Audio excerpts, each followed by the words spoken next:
Why the galaxy fears fighting humans.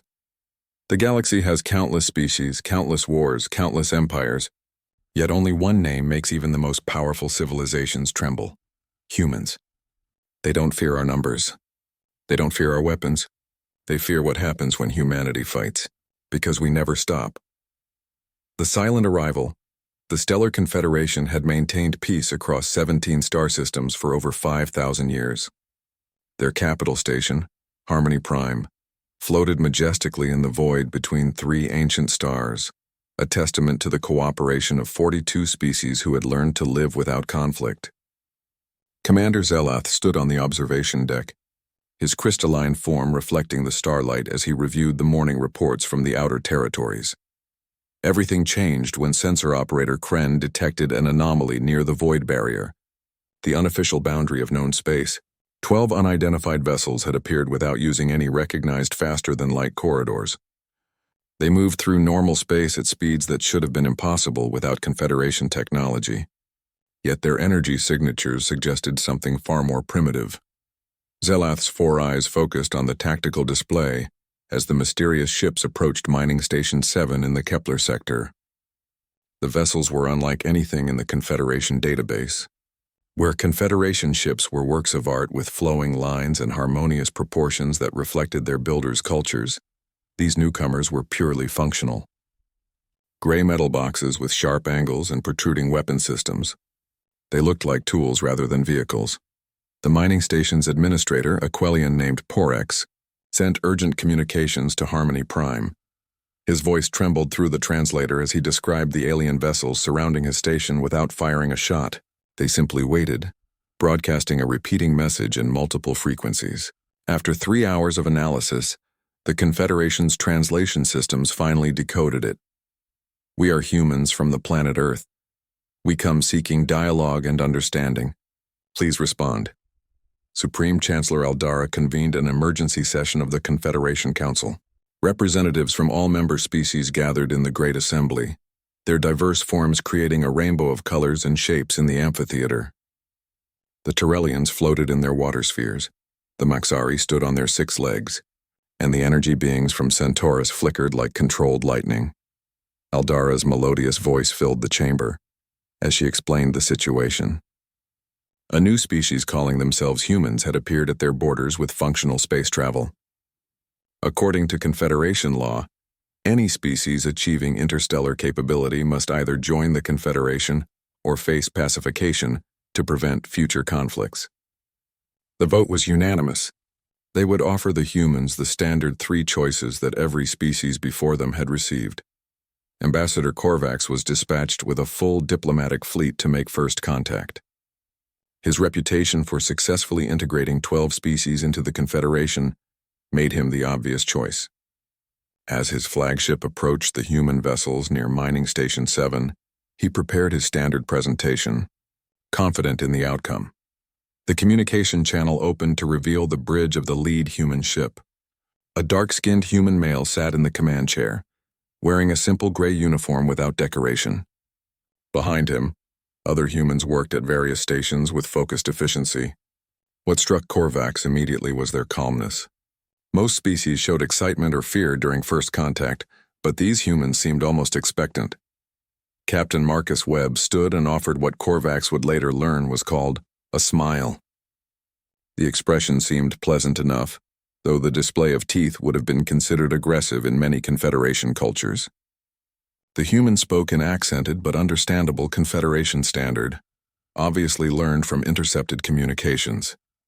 Ambassador Korvax, I am Captain Webb of the Earthship Pioneer. We are honored to make contact with your Confederation. Our people have long wondered if we were alone in the universe. Korvax proceeded with the formal protocol, explaining the 3 options available to humanity. They could become a client species under Confederation protection and guidance. They could request uplift status for accelerated technological and social development, or they could refuse and face the consequences of standing alone against the Confederation's might.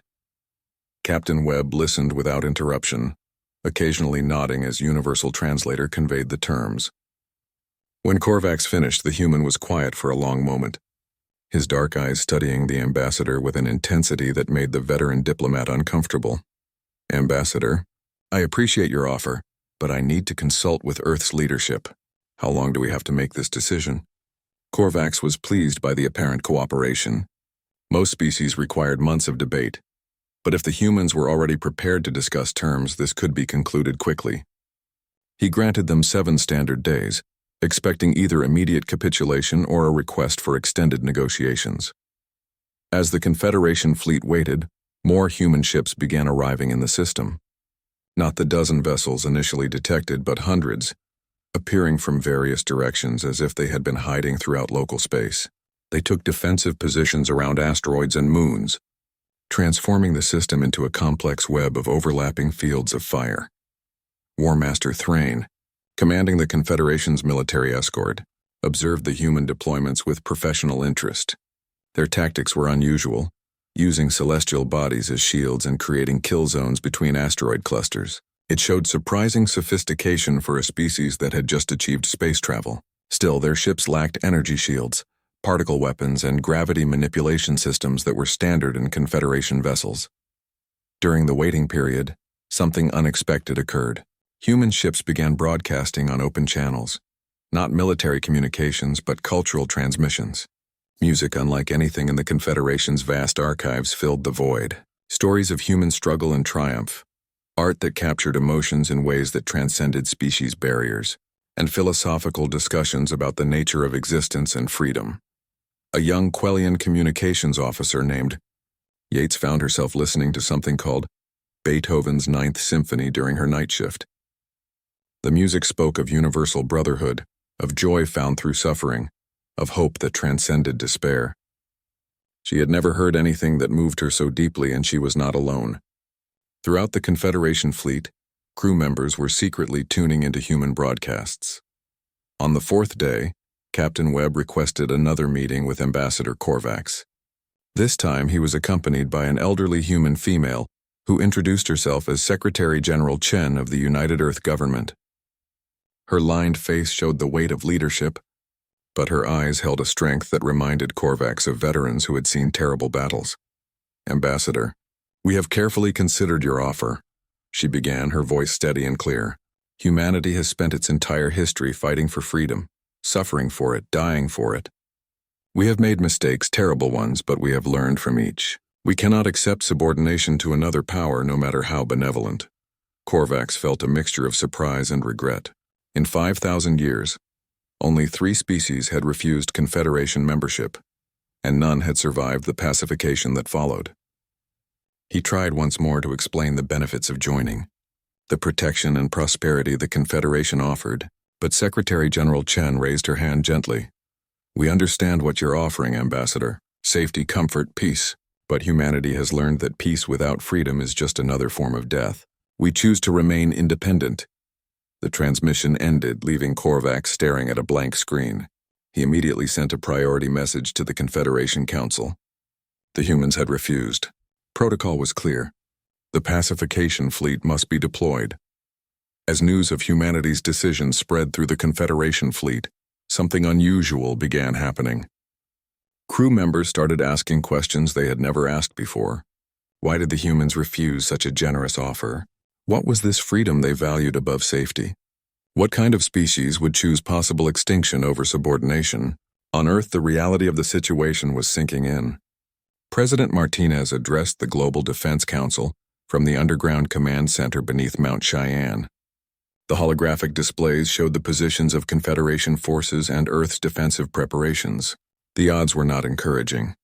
General Harrison, Earth's military commander, presented the situation bluntly. The Confederation's technology was superior in every measurable way. Their ships were faster, better armed, and better protected. In a conventional battle, humanity would lose within hours. So we don't fight conventionally, Martinez replied.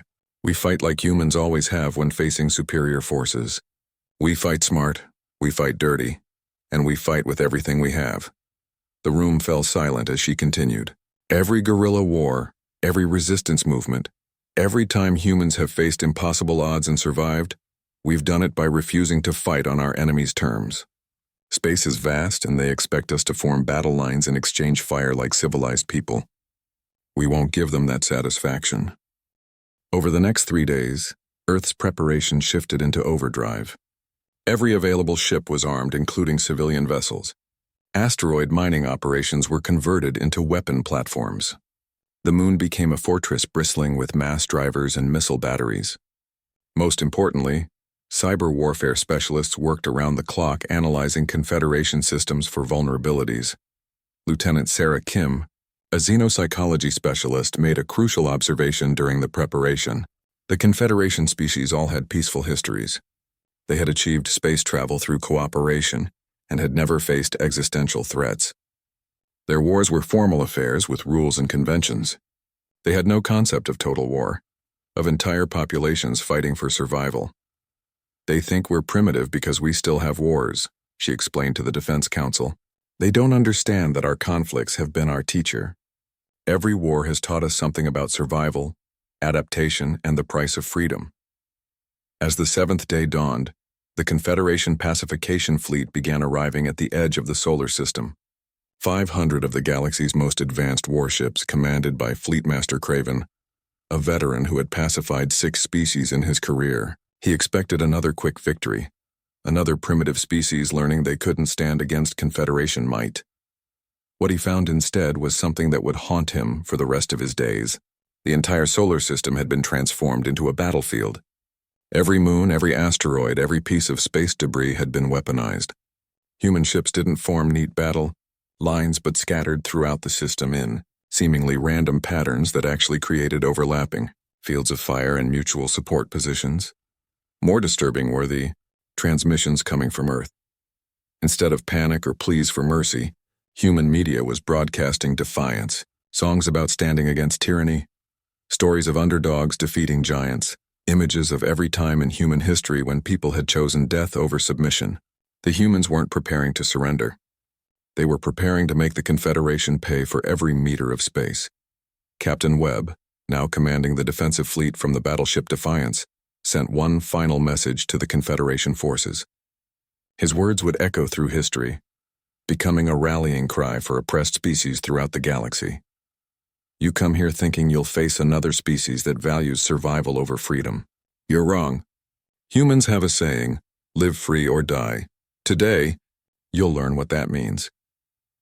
As the first Confederation ships crossed into the solar system's outer boundaries, hidden human vessels powered up their weapons. The battle for humanity's independence was about to begin, and the galaxy would never be the same. The impossible Defense Fleet Master Craven studied the tactical display with growing unease. The human defensive positions made no conventional sense, yet something about their chaotic arrangement troubled his military instincts. His fleet of 500 ships outnumbered the humans 3-1, with technology generations ahead of their primitive vessels. Victory should have been assured, yet the humans showed no signs of fear or hesitation. The first engagement began when his Vanguard squadron entered the orbit of Neptune. What appeared to be a derelict mining station suddenly erupted with activity.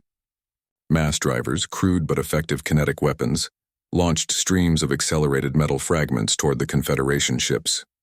The advanced shields handled the impacts easily, but the attack served its purpose. It forced the Confederation ships to slow down and respond, breaking their formation.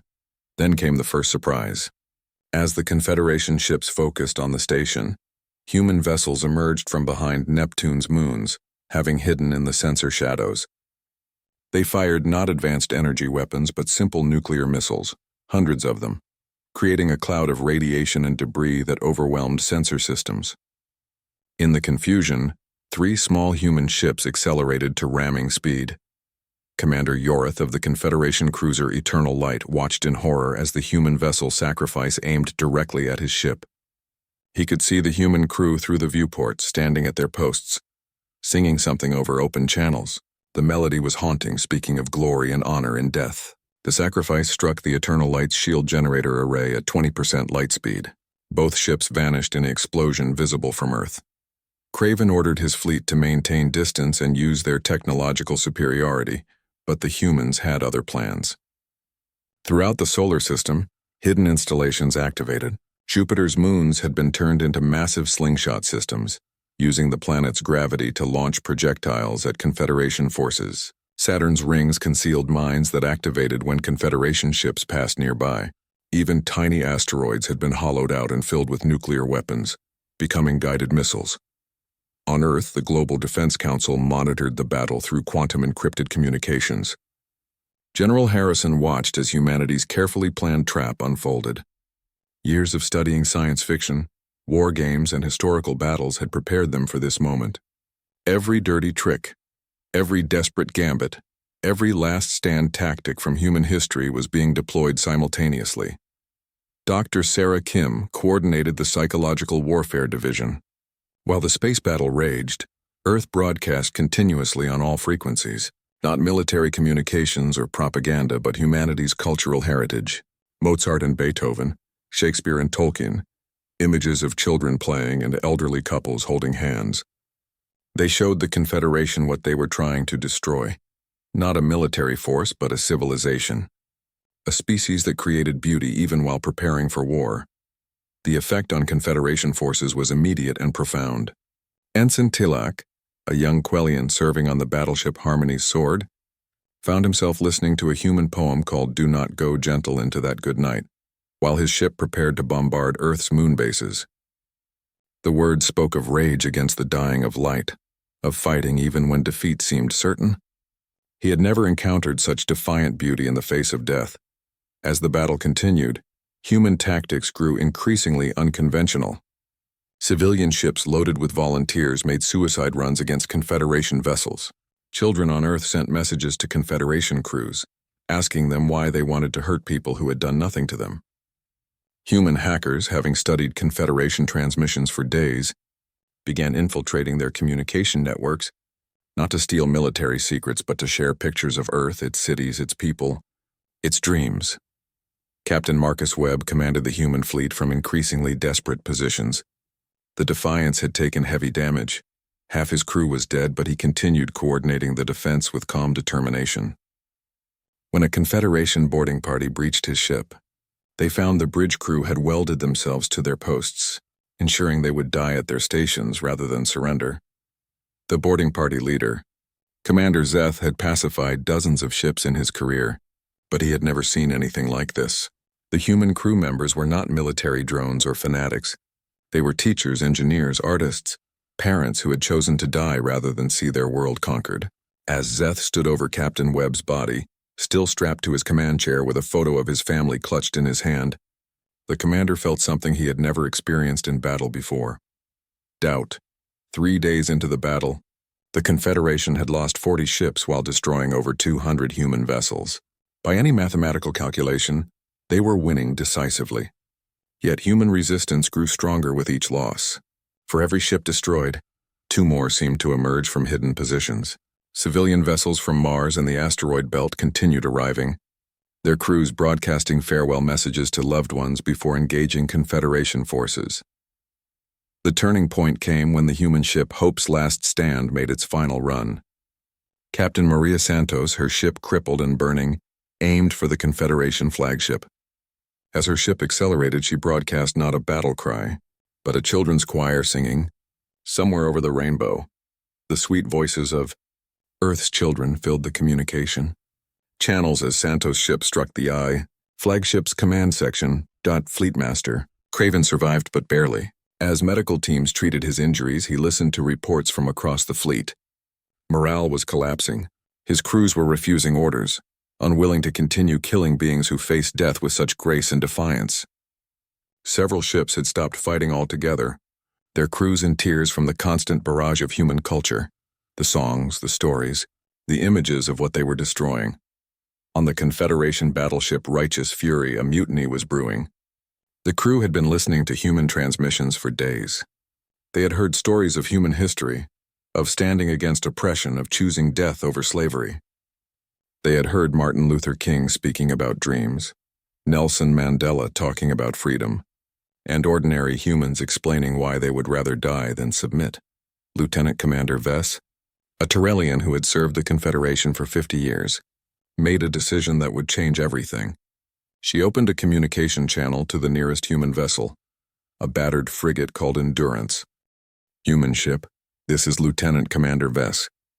My crew no longer wishes to participate in this pacification. We request to understand. Why do you fight so hard when you know you cannot win? The response came from a young human voice, tired but unbroken. Because winning and surviving aren't the same thing, Commander. Sometimes you fight not because you can win, but because it's right. Sometimes you fight to show others that fighting is possible, and sometimes you fight because surrender would mean losing something more important than life itself. Vess felt tears flowing from her 3 eyes. In 50 years of service, no one had ever explained war in such terms. The Confederation fought to maintain order, to prevent conflict. Humans fought for ideas, for principles, for each other. As word of the righteous Fury's communication spread through the fleet, more ships began questioning their orders. The carefully ordered Confederation battle plan collapsed as ships stopped responding to commands, their crews demanding answers about why they were destroying a species that had done nothing but refuse subordination. General Harrison watched from Earth's command center as the impossible began happening. The Confederation fleet was fragmenting, not from human weapons but from human ideas. Ships were breaking formation, some retreating, others simply stopping in space, refusing to continue the attack.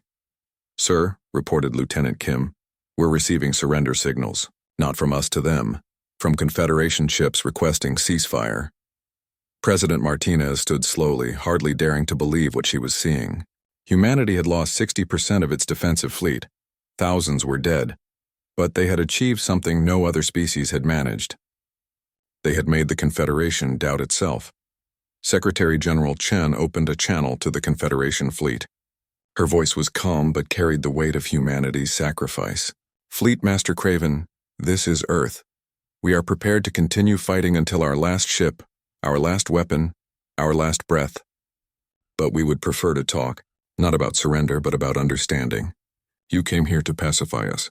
Instead, let us teach you something about peace through strength, about freedom through sacrifice." Craven, still recovering from his injuries, listened to the proposal.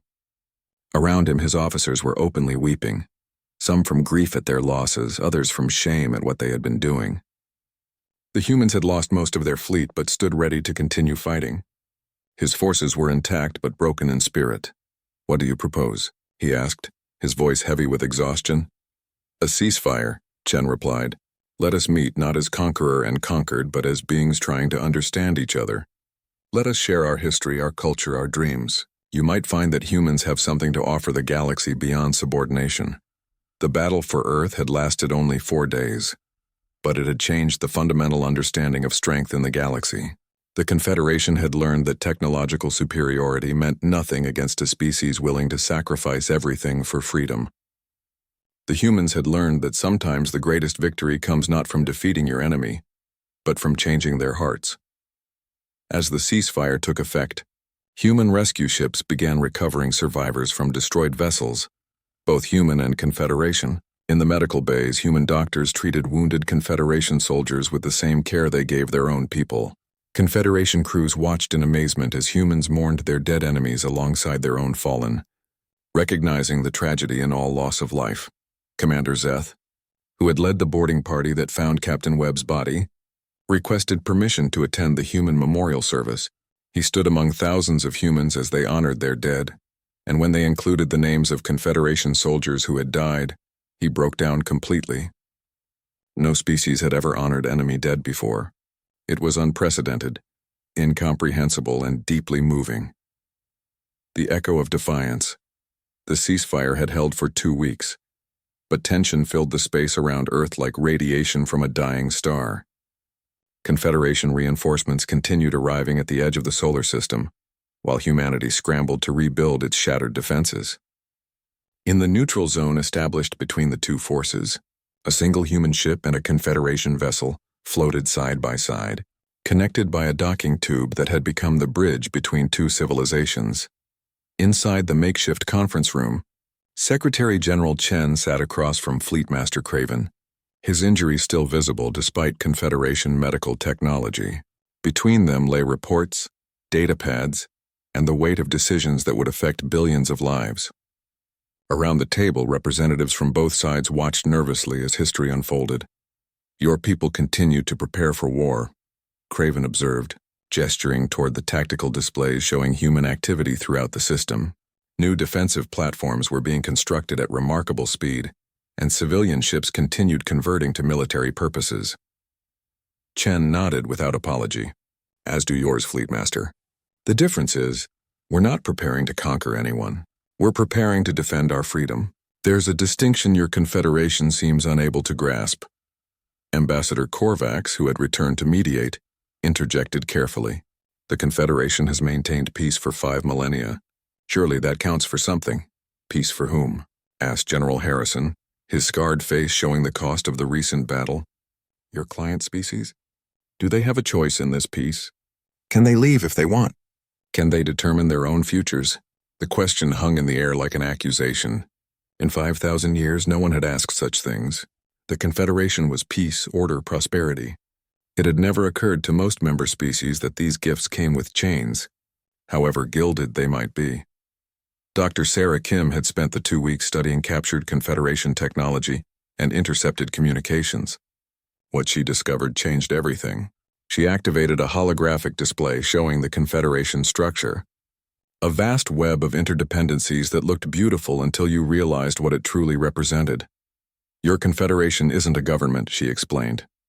It's a cage. Every species is so dependent on the others that none can survive alone. You've created peace by making independence impossible. Craven started to object, but Kim continued. Look at your own history. The Quellians joined after their son began dying. You saved them, yes, but now they can't leave because you control the technology, keeping their colonies alive. The Tyrellians needed medicine for a plague. You provided it, but now they need regular supplies only you can provide. Every species you've saved has become a prisoner. The Confederation representatives shifted uncomfortably. These facts were known but never spoken aloud. It was considered ungrateful to mention such things, inappropriate to question the system that had brought peace to the galaxy. Young Ensign Tilak, who had requested to attend the negotiations, found the courage to speak. But without the Confederation, there would be chaos, wars, suffering. Would there? Chen challenged. Or would there be freedom, choice? The right to make mistakes and learn from them. You've created peace by removing the possibility of conflict, but you've also removed the possibility of growth. She stood and walked to the viewport, looking out at the stars. Humans have a saying. Those who would give up essential liberty to purchase temporary safety deserve neither liberty nor safety. We've learned this through bitter experience. Every tyrant in our history promised peace and prosperity in exchange for freedom. We've learned to recognize the trap. The discussions continued for days with neither side yielding ground. The Confederation insisted that humanity's chaotic nature would destabilize the galaxy. Humans insisted that the Confederation's order was merely disguised oppression. The breakthrough came from an unexpected source.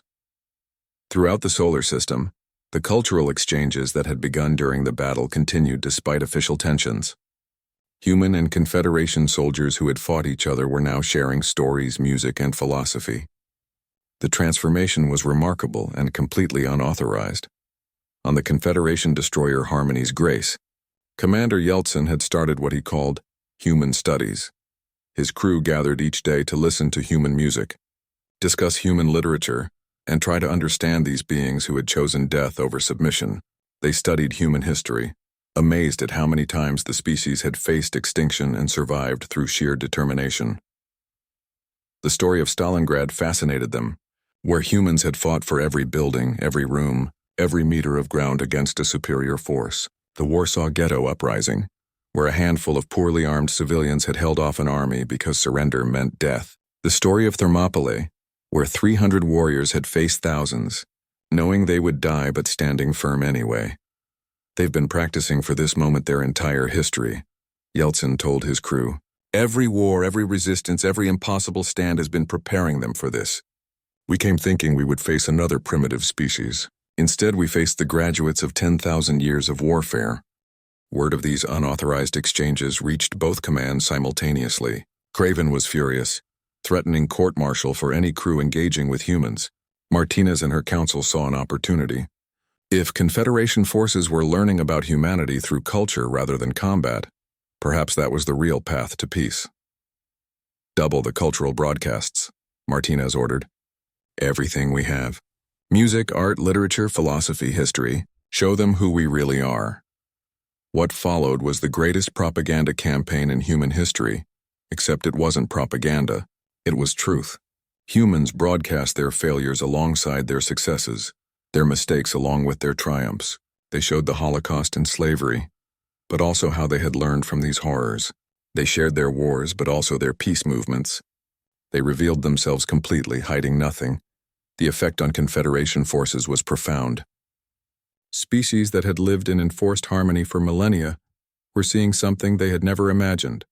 A species that had achieved consciousness through conflict, wisdom through suffering, and strength through diversity. Humans hadn't been protected from their mistakes. They had been allowed to make them and learn. A group of Confederation officers requested a secret meeting with human representatives. They met on a damaged mining station in the asteroid belt, away from official eyes. Commander Vess of the Righteous Fury spoke for the group. "We've been listening to your transmissions, studying your history. We have a question that haunts us. How do you maintain hope when everything seems lost?" Captain Santos, one of the few surviving human fleet commanders, smiled sadly. "Because we've been in that position before many times. Our ancestors faced ice ages, plagues, wars, disasters. Each time someone said, 'This is the end.' Each time someone else said, 'Not yet,' and kept fighting. Hope isn't logical for humans. It's essential. But the cost," another Confederation officer protested. "So many of your people died in this battle." "They died free," Santos replied simply. "In our history, that's always been worth the price. We have a poem. They shall grow not old as we that are left grow old. Age shall not weary them, nor the years condemn. At the going down of the sun and in the morning we will remember them." The Confederation officers were silent, processing this alien concept.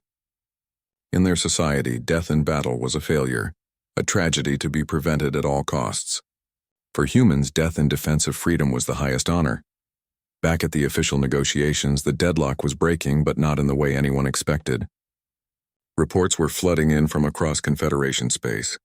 On dozens of worlds, member species were accessing human transmissions through quantum relays. The cultural virus was spreading faster than the Confederation could contain it.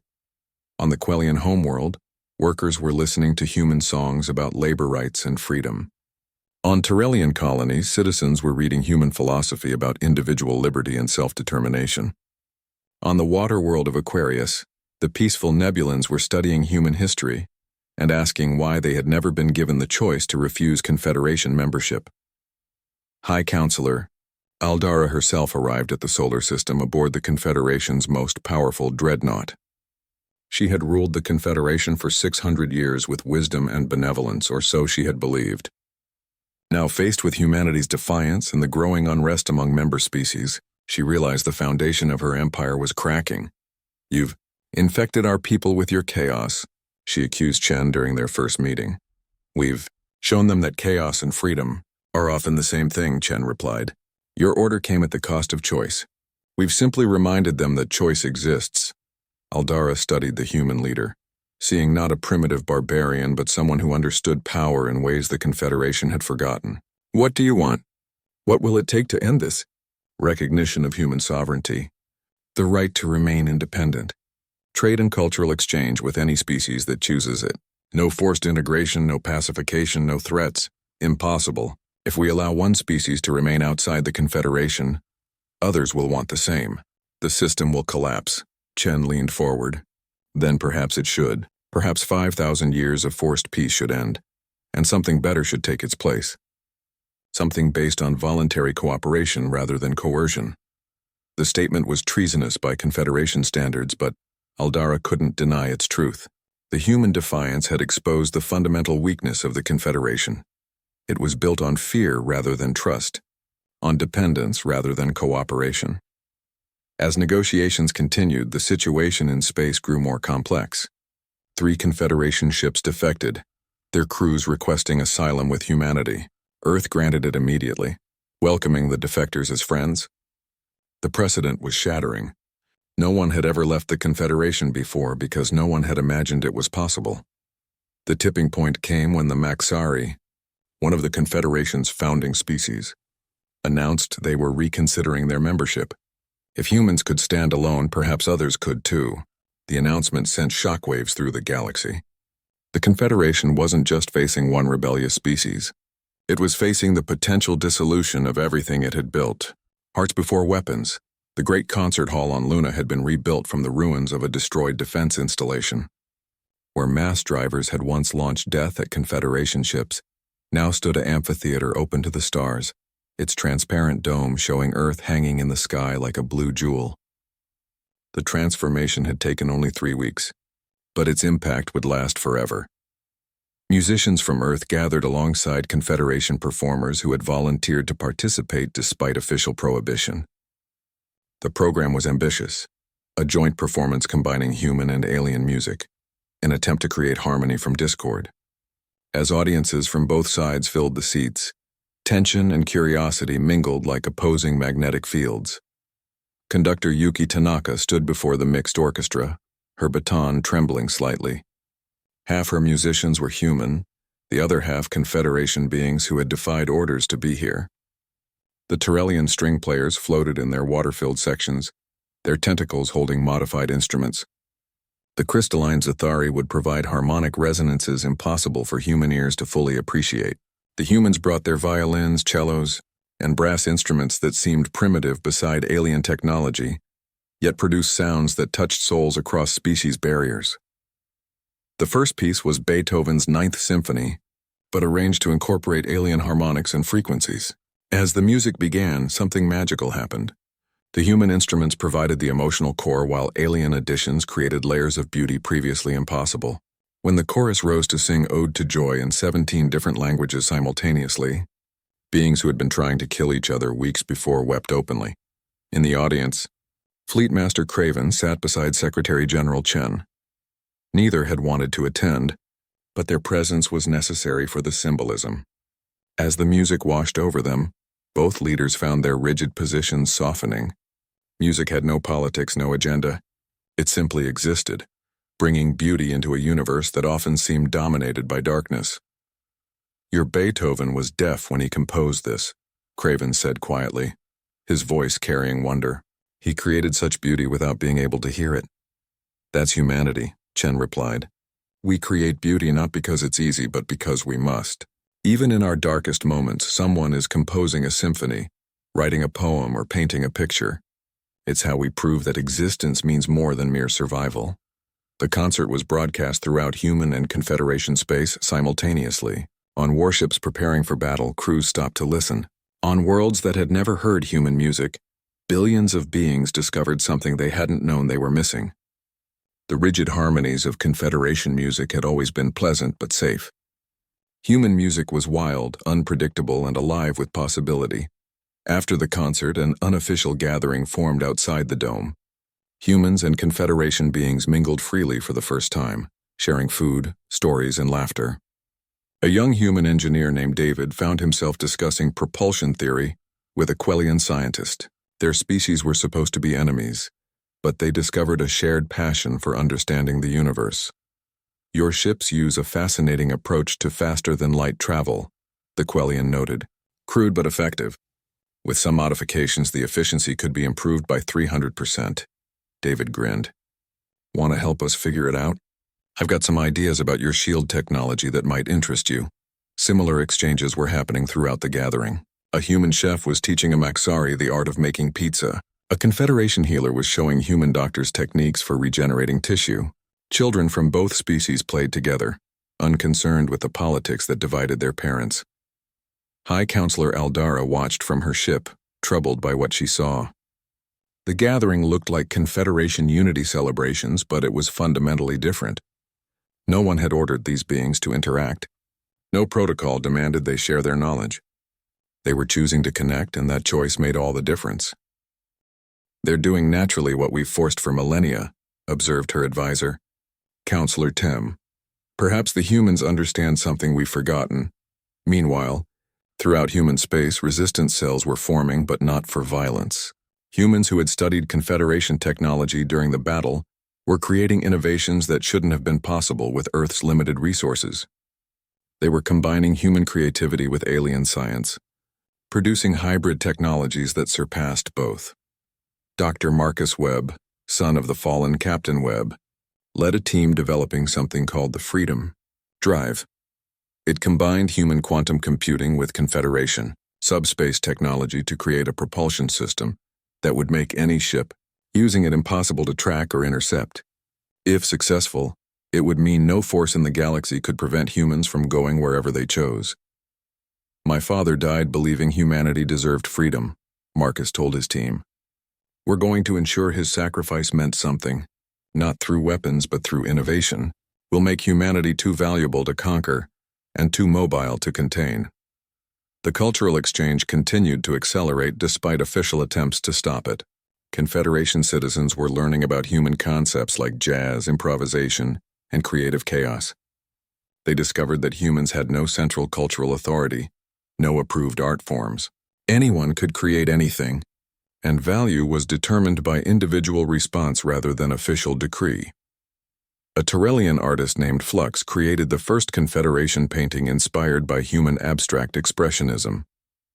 Instead of the traditional representative art approved by the Cultural Ministry, Flux threw colors at a canvas while listening to human jazz, creating something that had no clear meaning but evoked powerful emotions. The painting was banned immediately, which only made citizens more curious to see it. On Earth, humanity was experiencing its own transformation. Exposure to Confederation technology and philosophy was accelerating human development in unexpected ways. The rigid structure of alien society served as a mirror, showing humans both their strengths and weaknesses. They saw how peace could be achieved through unity, but also how unity without choice became oppression. President Martinez convened a global council to discuss humanity's future. Representatives from every nation, corporation, and major organization gathered in New York, the city that had been partially destroyed in the Confederation attack but was already rebuilding. We stand at a crossroads, Martinez began. We can continue to fight and perhaps win our freedom through force. Or we can try something unprecedented. We can offer the galaxy an alternative to both chaos and oppression. The proposal was audacious. Earth would declare itself a free port, open to any species that wanted to trade, learn, or simply experience freedom. No forced alliances, no permanent commitments, just voluntary cooperation based on mutual benefit. It was everything the Confederation wasn't. Chaotic, dangerous, and alive with possibility. They'll never accept it, warned General Harrison. It threatens everything they've built. That's exactly why we must offer it, Martinez replied. Not as a threat, but as a choice. For 5,000 years, the galaxy has had only one option for peace. We're going to provide another. The announcement was made simultaneously on all frequencies in all known languages. Earth declared itself open for business, welcoming any being who came in peace. The response was immediate and overwhelming. Hundreds of ships, many of them Confederation vessels, requested permission to visit. Their crews wanted to see this world that had defied the galaxy's greatest power and survived. The first official visitor was unexpected. Ambassador Yates, the young Quellian communications officer who had first listened to human music, arrived in a personal shuttle. She had resigned her commission and come as a private citizen, the first Confederation being to officially request asylum on Earth. Why? Chen asked during their meeting. Because you showed me that I had a choice, Yates replied, her translator conveying emotions it had never processed before. For my entire life I've done what I was told, been what they expected. Your music, your stories, they showed me I could be something else. I could be myself. Her defection triggered a crisis in the Confederation. If a promising young officer could abandon everything for the uncertain freedom Earth offered, how many others might follow? The answer came quickly. Within days, dozens of beings were requesting transit to Earth. Artists, scientists, philosophers, and ordinary citizens who had heard humanity's message and wanted to experience choice for themselves. The Confederation response was swift and harsh. Any being traveling to Earth would lose Confederation citizenship permanently. They would be cut off from their homeworlds, their families, everything they had known. It was meant to be a deterrent. Instead, it became a test of conviction. A Zathari philosopher named Resonance made the journey despite the threats. Upon arriving on Earth, he stood in Times Square, surrounded by the chaos of human civilization, and began to cry. "It's so beautiful," he said through his translator. "So much disorder, so much life. How do you stand it?" "We don't stand it," a passing human replied with a smile. "We dance with it." That phrase became the unofficial motto of the freedom movement spreading through the galaxy, dancing with chaos rather than imposing order, embracing uncertainty rather than demanding security, choosing dangerous freedom over safe servitude. Back at the negotiation table, the deadlock had transformed into something neither side had expected. They were no longer discussing humanity's surrender or independence. They were discussing the future of the galaxy itself. The Confederation couldn't destroy Earth without triggering rebellion throughout their space. Humanity couldn't truly be free while under constant threat. "We need a new paradigm," Dr. Kim suggested during one late-night session. "Not confederation, not chaos, but something between. A voluntary alliance where species cooperate by choice rather than compulsion." "Impossible," Aldara stated, but her voice lacked conviction. The events of recent weeks had shown that many things the Confederation considered impossible were merely untested. "Is it?" Kim challenged. "Your Confederation has preserved and shared knowledge for 5 millennia. That's invaluable. Our chaos has produced innovation and art that moves souls across species barriers. What if we combined them? What if we created a galaxy where beings could choose their level of involvement, where creativity and stability coexisted?" The idea was radical, dangerous, and exactly what the galaxy needed. But implementing it would require something neither side had shown yet: trust. The Confederation would have to trust that freedom wouldn't lead to chaos. Humanity would have to trust that cooperation wouldn't become coercion. The new dawn 6 months had passed since the first shots were fired over Earth, and the galaxy stood on the precipice of transformation. The final summit was held on Harmony Prime, the Confederation's capital station, but it was unlike any gathering in the station's 5,000-year history. Human ships floated alongside Confederation vessels, their crude angles contrasting with smooth alien curves, a visual metaphor for the negotiation happening within. The Great Council chamber had been reconfigured. Instead of the traditional hierarchical seating that placed the High Counselor above all others, delegates sat in a circle, each equal to the others. It had been humanity's only non-negotiable demand for the summit. Secretary General Chen sat between High Counselor Aldara and Fleet Master Craven, former enemies now partners in preventing Galactic. What around them sat representatives from every Confederation species and observers from the dozen worlds that had declared interest in humanity's freedom model. The tension was palpable, but so was the hope. Everyone understood that the decisions made here would reshape civilization for generations. President Martinez stood to address the assembly, her voice carrying the weight of humanity's sacrifice and determination. 6 months ago, the Confederation came to Earth with 3 choices: submit, be uplifted, or be destroyed. Today, we offer the galaxy a 4th choice: voluntary cooperation based on mutual respect and individual freedom. The proposal, worked out through months of negotiation, was revolutionary in its simplicity. The Galactic Cooperative would replace the Confederation, but membership would be entirely voluntary. Species could join, leave, or maintain independent association as they chose. Core services like knowledge preservation and emergency aid would be available to all, but political unity would not be forced. "This is madness," declared Councillor Prex of the Vorthan Empire. "Without central authority, there will be chaos, wars, collapse of trade routes." General Harrison, scarred from the battle for Earth, responded calmly. "With respect, Counselor, central authority didn't prevent war. It brought war to our doorstep. Humans have learned that lasting peace comes not from imposing order, but from giving beings reasons to choose peace." The human delegation had prepared carefully for this moment. They presented data from Earth's history, showing how voluntary alliances had proven more stable than empires, how free trade had created stronger bonds than political domination, how cultural exchange had brought understanding where force had brought only resentment. Young Tilak, the Quellian ensign who had become an advocate for human ideas within the Confederation fleet, asked permission to speak. His voice trembled, but his conviction was clear. "I've served the Confederation my entire adult life. I believed in our mission of peace through order, but the humans showed me something I'd never considered.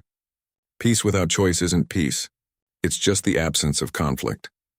True peace comes when beings choose not to fight because they value what they share more than what divides them."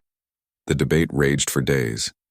Traditional Confederation hardliners argued that without enforced unity, old conflicts would resurface. Trade wars would erupt, pirates would terrorize shipping lanes, technology disparities would create dangerous imbalances. Each concern was valid, rooted in historical precedent from before the Confederation's rise. But humanity and its growing coalition of supporters had answers. Commander Vess, who had led the first Confederation defection, presented a military proposal. A volunteer peacekeeping force drawn from all species would maintain security without imposing political will. Ships would serve limited terms, preventing the force from becoming a permanent power structure. Dr. Kim outlined cultural exchange programs that would create understanding without forced integration. Students could study on different worlds, artists could collaborate across species lines, scientists could share research freely. The connections would be organic, growing from genuine interest rather than mandatory participation. The economic framework was perhaps the most radical change. Instead of the Confederation's controlled economy, where resources were allocated by central planning, the cooperative would use free trade with basic regulations to prevent exploitation. The Maxari, always gifted traders, had run simulations showing that voluntary trade would actually increase prosperity compared to forced resource sharing. But what about species that can't compete? Asked the Nebulan representative, her aquatic form rippling with concern. What about those who need protection? Chen smiled. That's where humanity's experience becomes valuable. We've learned that the strong protecting the weak isn't charity. It's investment in stability. Earth commits to defending any world that requests aid, not for control but because free beings anywhere strengthen freedom everywhere. The commitment was staggering. Earth, still rebuilding from the war, was pledging its military to protect others without demanding allegiance in return. It went against every principle of galactic politics, where protection always came with chains of obligation. As the summit progressed, something remarkable happened outside the council chambers. The crews of human and Confederation ships had begun unauthorized exchanges. They shared meals, played games, and told stories. A human engineer helped repair a Confederation ship's drive system, asking nothing in return. A Confederation medical team treated injured human workers, refusing payment. These small acts of cooperation were broadcast throughout the galaxy, showing what voluntary collaboration could look like. It wasn't the grand ceremonies and formal treaties of the Confederation, but simple beings choosing to help each other. The message was powerful. Cooperation didn't require compulsion. The breakthrough came from an unexpected source. High Counselor Aldara, who had ruled the Confederation for 6 centuries, stood to address the assembly. Her bearing was regal as always, but those who knew her saw something new in her expression. Humility. I have led the Confederation believing that order was the highest good, that peace justified any restriction on freedom. The humans have shown me my error. We preserved peace by preventing growth, maintained order by forbidding change. We became guardians of a museum, not leaders of a living civilization. She paused, looking directly at Chen. The humans fought us not with superior technology but with superior conviction. They showed us that some things matter more than survival, that existence without freedom is merely breathing, not living. I have ruled for 600 years, and in that time I've never seen the courage, creativity, and compassion that humanity displayed in our brief conflict. The chamber fell silent. Aldara's support for the cooperative model would sway dozens of uncertain species. But she wasn't finished. I propose something unprecedented. The Confederation will dissolve voluntarily, not in defeat but in recognition that our time has passed. Each member species will choose its path forward. Join the cooperative, remain independent, or form new alliances as they see fit. The archives, technologies, and resources we've accumulated will be shared freely with all peaceful species. The proposal was so shocking that several delegates fainted. The peaceful dissolution of a 5,000-year empire was unthinkable, yet Aldara was proposing exactly that. The vote, when it came, was closer than anyone expected. 347 species voted for dissolution and the new cooperative model. 298 voted to maintain the Confederation. 202 abstained, wanting more time to consider. But the margin was enough. The Confederation, which had ruled the galaxy for 5 millennia, would cease to exist in 1 year's time. The transformation began immediately. Earth became the unofficial capital of the new order. not through conquest but through invitation. Species that had never imagined independence suddenly faced the prospect of self-determination. Some were terrified, others exhilarated. Many sought humanity's advice on managing freedom, a concept that amused and humbled Earth's leaders in equal measure. Captain Marcus Webb's son, Dr. Marcus Webb, unveiled the Freedom Drive to the galaxy. The technology, combining human innovation with Confederation science, would allow any ship to travel faster than light without relying on established corridors. No world could be blockaded, no species could be isolated. The knowledge was shared freely, a gift from humanity to the galaxy. My father believed freedom was worth dying for, Marcus announced at the unveiling. This ensures no one will have to make that choice again. With this drive, every being can go wherever they choose. Tyrants can't rule those who can simply leave. The Cultural Revolution was even more profound than the political one. Human art, music, and literature spread through the galaxy like wildfire, but not as replacement for local cultures. Instead, it inspired fusion and innovation. Zathari crystal singers began incorporating human jazz techniques. Turellian poets discovered haiku and created new forms that captured entire philosophies in 17 syllables. Quellian engineers, inspired by human science fiction, began developing technologies that Confederation scientists had dismissed as impossible. On Earth, the transformation was equally dramatic. Alien refugees brought knowledge and perspectives that accelerated human development by centuries. Disease became almost unknown as Confederation medical technology merged with human genetic research. Energy problems vanished with the introduction of zero-point reactors. But more importantly, humanity's role as the galaxy's symbol of freedom gave them purpose beyond mere survival. The Free Fleet, the volunteer peacekeeping force, conducted its first mission 3 months after the summit. Pirates had attacked a Nebulan colony, expecting easy prey now that Confederation protection had ended. They faced ships crewed by humans, Quellians, Maxari, and a dozen other species, united not by law but by choice. The pirates surrendered without firing a shot, overwhelmed by the unity of former enemies. Commander Yeltsin, now serving in the Free Fleet, reflected on the change during a quiet moment between patrols. We spent 5,000 years preventing conflict through control. The humans showed us you prevent conflict by giving beings something worth protecting together. The economic transformation exceeded all projections. Free trade created wealth that central planning had never achieved. Species specialized in their strengths while trading for their needs. The Maxari became the galaxy's traders, their six-legged forms and mathematical minds perfect for managing complex negotiations. Humans became the innovators, their chaotic creativity producing solutions to problems others didn't know existed. The Zathari became the artists, their crystalline bodies creating beauty that transcended physical forms. But it wasn't without challenges. 3 species attempted to recreate miniature confederations, forcing their neighbors into unwanted alliances. Each time, the Free Fleet responded, not with conquest but with blockades that isolated the aggressors until their own people demanded change. The message was clear. Freedom would be defended, but not imposed. 1 year after the summit, the official dissolution ceremony was held on Earth. High Counselor Aldara stood beside President Martinez as they watched the Confederation flag being lowered for the last time. In its place rose a new banner, a spiral galaxy with paths leading in all directions, symbolizing the freedom to choose one's own course. "Do you regret it?" Martinez asked quietly. Aldara considered the question. "I regret that it took humanity's sacrifice to teach us what freedom meant. But regret and gratitude can coexist. Your species paid in blood for the galaxy's freedom. We can never repay that debt." "You already have," Martinez replied. "You chose to change. That's all we ever wanted. The recognition that choice matters." The ceremony was broadcast throughout the galaxy. On thousands of worlds, beings watched as former enemies embraced, as weapons were converted to tools, as the future became a possibility rather than a predetermined path. Children who would grow up free watched their parents cry with joy and relief.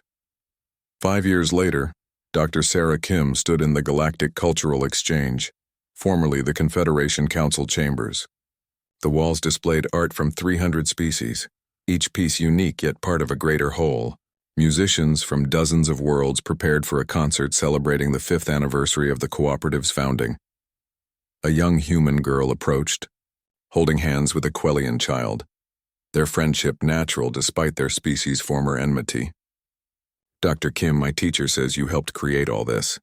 How did you know it would work?" Kim knelt to the children's level, smiling at their innocent curiosity. "We didn't know. That's what made it beautiful. We chose to believe that beings want connection more than control, that freedom creates stronger bonds than force ever could. We took a leap of faith. What if you'd been wrong?" the Quellian child asked through her translator. "Then we would have failed freely rather than succeeded in chains. For humans, that's always been an acceptable trade." As the children ran off to play, Kim looked around the transformed station. Former Confederation military officers worked alongside human engineers. Traders from independent worlds negotiated freely with cooperative members. Artists collaborated across species lines without seeking permission or approval. The galaxy had learned the lesson humanity had taught through sacrifice and determination. True strength came not from imposing your will on others, but from inspiring them to stand beside you by choice. The Confederation's 5,000 years of enforced peace had ended, replaced by something more chaotic but infinitely more alive, a galaxy where every being could choose their own path. Fleetmaster Craven, now retired and living on Earth, had written in his memoirs, "We came to Earth to teach humanity about civilization. Instead, they taught us about freedom. We brought weapons that could destroy worlds. They brought ideas that could transform them. In the end, their ideas proved more powerful than our weapons could ever be. The transformation wasn't complete. Some species still struggled with freedom, occasionally falling into conflict or chaos. But when they did, they found support not from conquerors but from friends who helped them find their way.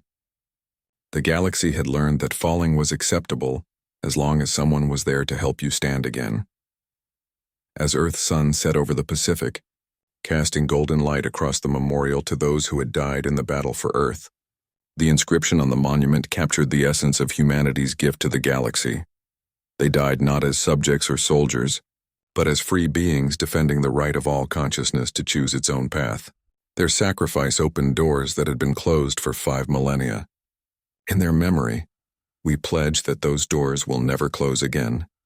The galaxy had learned why you never fight the humans, not because they were invincible, but because they fought for ideas that, once heard, could never be forgotten. They had turned enemies into friends, chains into choices, and an empire into a family of free worlds. The Confederation had brought order to the galaxy. Humanity had brought it life.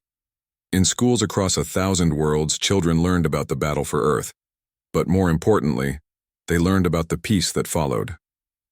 They studied human history not as conquerors but as liberators, the species that had shown the galaxy that survival without freedom was merely existence, while freedom without survival was still victory if it inspired others to carry on. The motto of the new cooperative, proposed by a human child and adopted unanimously, captured the transformation perfectly. Different paths, one sky, infinite possibilities. The galaxy would never be the same. It had learned to dance with chaos, to embrace uncertainty, and to value choice over security. And in learning these lessons, it had discovered something the old Confederation never understood. True peace comes not from the absence of conflict, but from the presence of choice. Humanity's greatest victory wasn't defeating the Confederation fleet. It was showing the galaxy that defeat and victory were less important than freedom and friendship. They had won not by destroying their enemies but by transforming them into allies who chose to stand together. As the stars continued their eternal dance, uncaring of the drama below, the beings of the galaxy looked up with new eyes. Where once they had seen barriers and borders, they now saw pathways and possibilities. Where once they had feared the unknown, they now embraced it as adventure. The humans had given the galaxy the most dangerous and precious gift imaginable, the freedom to choose. And with that gift came the responsibility to choose wisely, the opportunity to fail greatly, and the chance to succeed beyond imagination. The Confederation's 5,000-year age of order had ended. The cooperative's age of choice had begun, and somewhere in the vast cosmos, the spirit of every human who had died for freedom smiled, knowing their sacrifice had changed not just their world but countless others.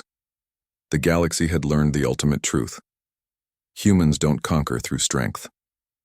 They conquer through stories, songs, and sacrifice that make others want to join them. They had turned the galaxy's greatest military force into its greatest alliance, not through weapons but through wisdom, not through power but through purpose. And that is why the galaxy learned to never fight the humans. Because humans don't just win wars, they win hearts, and in winning hearts, they transform the very meaning of victory itself.